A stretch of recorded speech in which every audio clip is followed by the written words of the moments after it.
Jamais je n'aurais imaginé que ma vie prendrait un tournant aussi radical ce jour d'été.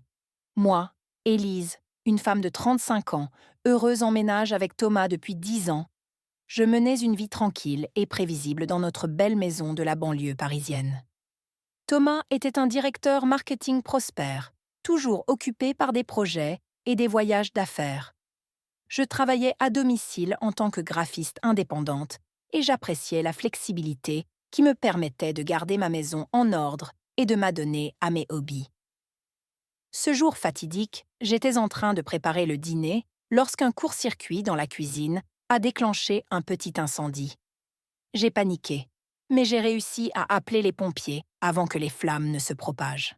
En quelques minutes, une équipe de pompiers courageux s'est précipitée chez nous, a rapidement éteint le feu et a évité une catastrophe majeure. Parmi eux se trouvait Julian, un pompier d'une quarantaine d'années, grand et robuste, avec un regard intense qui respirait la confiance. C'est lui qui s'est approché de moi pour s'assurer que j'allais bien et m'expliquer ce qui s'était passé. Sa voix grave et rassurante a réussi à calmer mes nerfs ébranlés. « Vous n'avez pas à vous inquiéter », m'a-t-il dit avec un sourire rassurant. « Nous avons maîtrisé l'incendie à temps. Votre réaction rapide lorsque vous nous avez appelés a permis d'éviter des dégâts importants. Je remercie sincèrement Julien et son équipe pour leur courage et leur efficacité. » Avant de partir, Julien me tend sa carte de visite. « Au cas où vous auriez besoin d'autre chose ou si vous avez des questions sur la sécurité domestique, » m'a-t-il expliqué. « N'hésitez pas à m'appeler. » Lorsque Thomas est rentré du travail ce soir-là, je lui ai raconté ce qui s'était passé. Il était à la fois inquiet et soulagé, mais l'incident est vite passé au second plan, en raison de l'annonce d'un important voyage d'affaires qu'il devait effectuer la semaine suivante. Les jours ont passé, et bien que l'incendie soit désormais derrière nous, je n'ai cessé de penser à Julien. Sa présence imposante et son attitude protectrice m'avaient laissé une forte impression. Plusieurs fois par jour, je regardais sa carte de visite, partagée entre la tentation de l'appeler et la culpabilité d'y penser. Quelques jours plus tard, j'ai finalement trouvé le courage de lui envoyer un message pour le remercier à nouveau de son aide et lui demander s'il pouvait me donner quelques conseils en matière de sécurité incendie. Sa réponse a été rapide et amicale, et il m'a proposé de venir chez moi pour effectuer une évaluation de la sécurité. Nous avons convenu qu'il viendrait le samedi suivant, qui coïncidait avec le début du voyage d'affaires de Thomas. Je me sentais à la fois nerveuse et excitée à l'idée de revoir Julian, même si je me répétais que ce n'était qu'une visite de travail. Le samedi arriva, et avec lui Julian, habillé en civil, un jean et un t-shirt qui mettaient en valeur son physique athlétique. Il était encore plus séduisant que lorsqu'il portait l'uniforme des pompiers. Nous avons fait le tour de la maison pendant qu'il me donnait des conseils de sécurité et de prévention. Sa proximité et son odeur masculine me laissaient dans un état de confusion et d'excitation que j'essayais de cacher. À la fin de la visite, nous nous sommes assis dans le salon et avons pris un café. La conversation s'est déroulée naturellement et je me suis rendu compte que nous avions beaucoup de choses en commun. Il m'a parlé de sa vocation de pompier, de ses expériences dans des sauvetages dangereux et de sa passion pour l'aide aux autres. Je lui ai parlé de mon travail de graphiste, de mes rêves et de mes frustrations. Des heures se sont écoulées sans que nous nous en rendions compte. La tension sexuelle entre nous était palpable, mais aucun de nous n'osait franchir la ligne. Lorsque Julien m'a finalement dit au revoir, j'ai ressenti un mélange de soulagement et de déception. Les jours suivants ont été pénibles. Je ne cessais de penser à Julien, à son sourire, à ce qu'il me faisait ressentir. Thomas m'appelait tous les soirs après son voyage, mais nos conversations étaient devenues routinières et superficielles. Je me sentais coupable de mes pensées, mais je ne pouvais pas les éviter. Julien et moi avons continué à échanger des messages de plus en plus fréquents et personnels. Nous parlions de tout et de rien, partageant nos journées, nos craintes et nos joies. Petit à petit, derrière la façade du héros, j'ai découvert un homme sensible, intelligent et passionné. Un soir, alors que je discutais avec Julien, Thomas m'a appelé. Sa voix était lointaine et fatiguée. Il m'annonce que son voyage sera prolongé d'1 semaine. Je me suis sentie coupable en réalisant que la nouvelle ne m'avait pas affectée autant qu'elle aurait dû l'être. Le soir même, Julien m'a proposé de nous revoir. Je savais que ce n'était pas bien et que je jouais avec le feu, mais je n'ai pas pu résister. Nous avons décidé de nous retrouver le lendemain dans un café du centre-ville. La rencontre a été électrisante. Nous avons parlé pendant des heures, riant et échangeant des anecdotes. Nos mains se sont accidentellement touchées sur la table, ce qui m'a fait frissonner. Au moment de nous séparer, Julien m'a regardé attentivement et m'a demandé si je voulais aller me promener dans le parc voisin. Nous avons marché en silence, profitant de la brise nocturne et de notre proximité. Soudain, Julien s'arrête et me prend doucement par les épaules. « Élise, chuchote-t-il, je n'arrête pas de penser à toi. Je sais que c'est mal que tu sois mariée, mais je n'ai jamais ressenti ça pour quelqu'un d'autre. » Mon cœur battait la chamade. Je savais que j'aurais dû m'éloigner et lui dire que nous ne pouvions pas continuer ainsi. Mais au lieu de cela, je me suis retrouvée plus près de lui, perdue dans ses yeux. Nos lèvres se sont rencontrées dans un baiser passionné et interdit. Toute la tension accumulée depuis des semaines a explosé à ce moment-là. Nous nous sommes embrassés comme s'il n'y avait pas de lendemain, oubliant complètement où nous étions et qui nous étions. Lorsque nous nous sommes finalement séparés, haletants et confus, la réalité nous a frappés comme une douche froide. Qu'avions-nous fait? Comment en étions-nous arrivés là? Les jours suivants ont été un tourbillon d'émotions. Julien et moi avons continué à nous rencontrer en secret et n'avons pas pu résister à l'attirance que nous ressentions. Chaque rencontre était un mélange de passion débridée et de culpabilité corrosive. Je savais que j'allais trahir Thomas, mes vœux de mariage et tout ce en quoi je croyais. Mais je ne pouvais pas m'en empêcher. Thomas est rentré de son voyage et je me suis sentie comme une actrice jouant le rôle de l'épouse dévouée. Chaque caresse, chaque baiser, chaque « je t'aime » ressemblait à un mensonge. La culpabilité m'étreint, mais en même temps je ne peux m'empêcher de penser à Julien, à ses baisers, à la façon dont il me fait sentir vivante et désirée. Les semaines ont passé et ma double vie a commencé à me peser.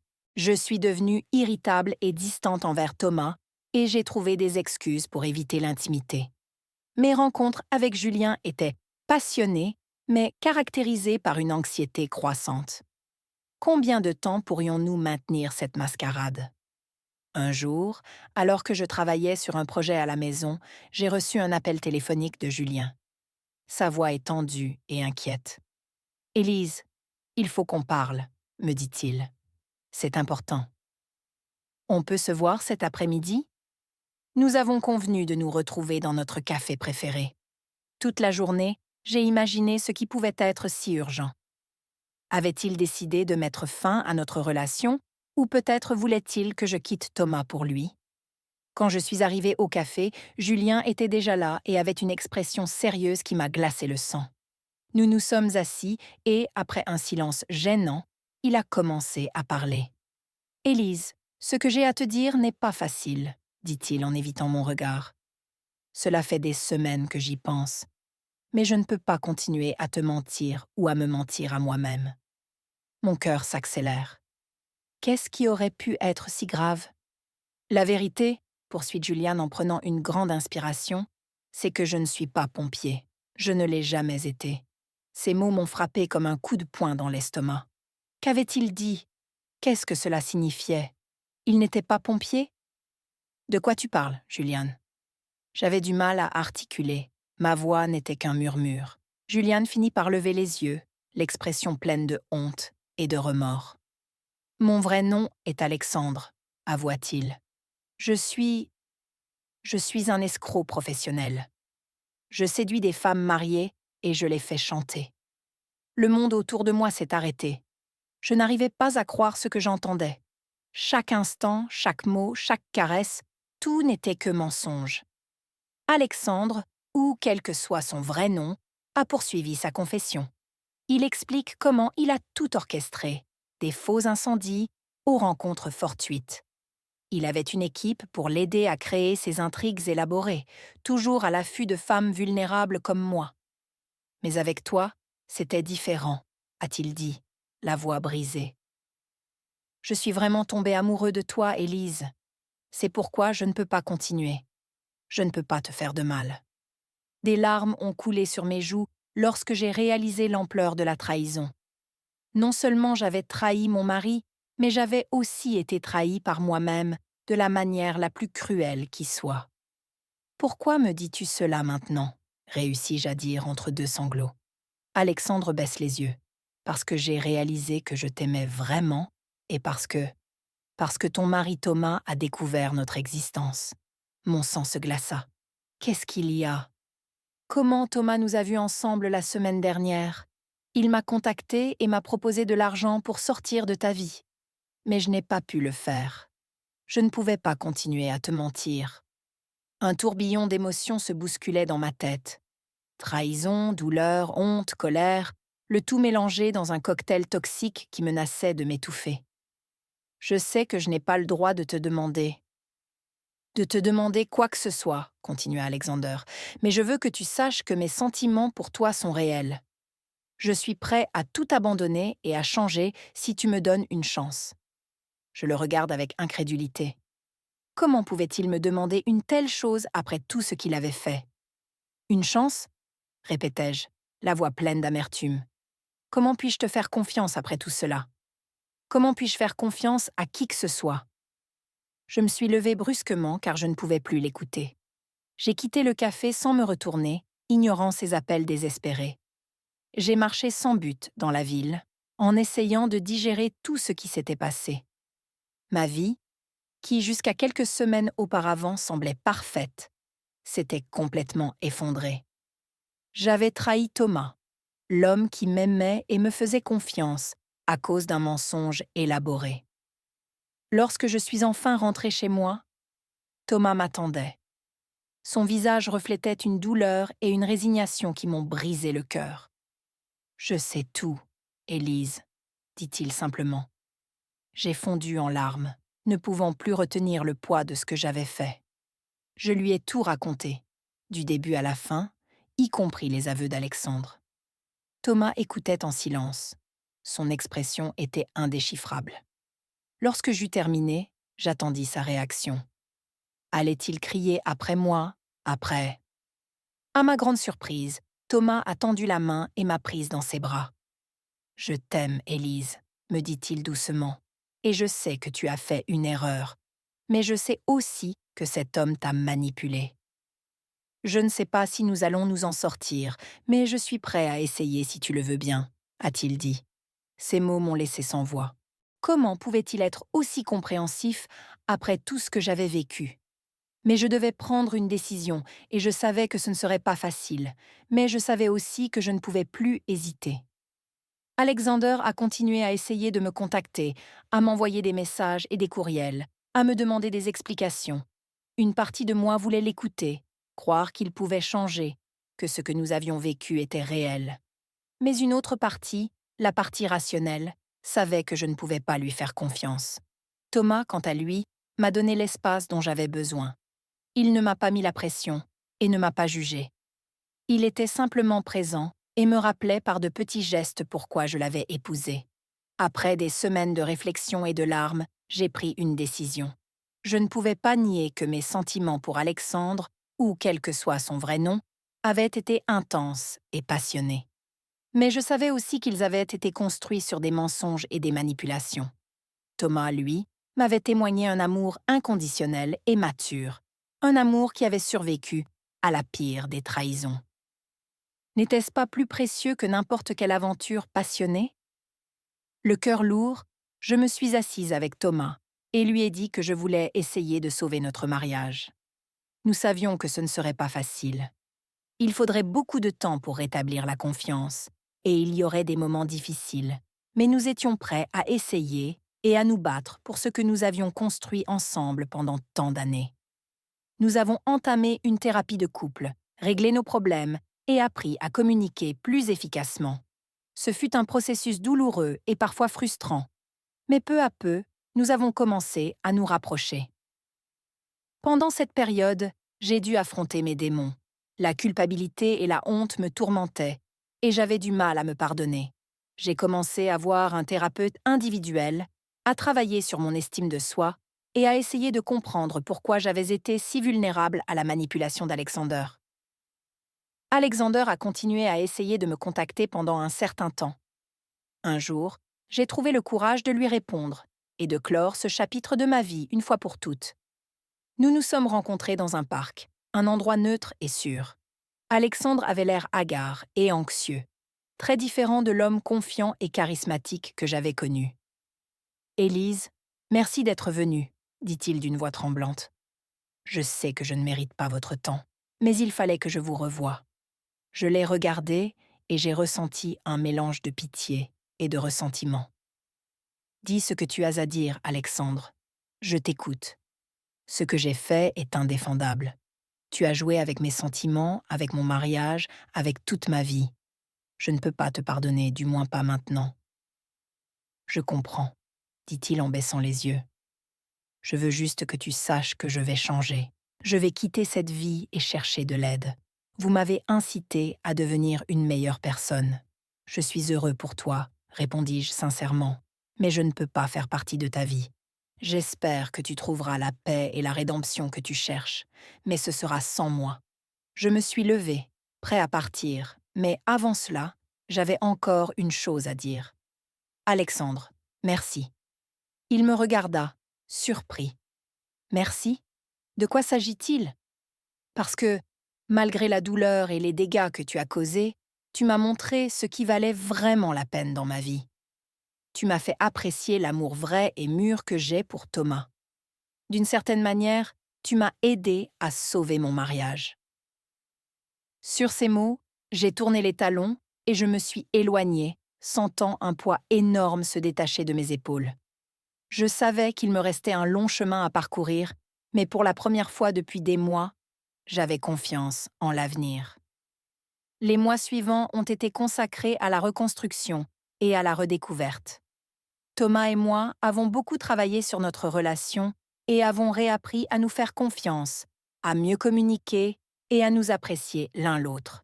Cela n'a pas été facile. Il y a eu des moments de doute, de colère réprimée et de peur. Mais chaque jour, notre lien s'est renforcé. J'ai découvert de nouvelles facettes de Thomas que je n'avais jamais vues auparavant. Sa patience, sa compréhension, sa capacité à pardonner. Tout cela m'a fait retomber amoureuse de lui d'une manière plus profonde et plus mûre. J'ai également travaillé sur moi-même. J'ai appris à m'estimer, à ne pas chercher la validation auprès des autres et à être honnête avec moi-même quant à mes désirs et mes besoins. J'ai réalisé que ce qui m'avait poussé dans les bras d'Alexander était en partie un sentiment de stagnation dans ma vie, un besoin d'excitation et d'aventure que j'avais refoulé. J'ai parlé de ces sentiments à Thomas et, ensemble, nous avons trouvé des moyens d'insuffler plus de passion et de spontanéité dans notre relation. Nous avons commencé à voyager davantage, à essayer de nouvelles choses ensemble et à nous redécouvrir en tant que couple. 1 an après l'accident, Thomas et moi avons renouvelé nos vœux de mariage lors d'une cérémonie intime avec nos amis les plus proches et notre famille.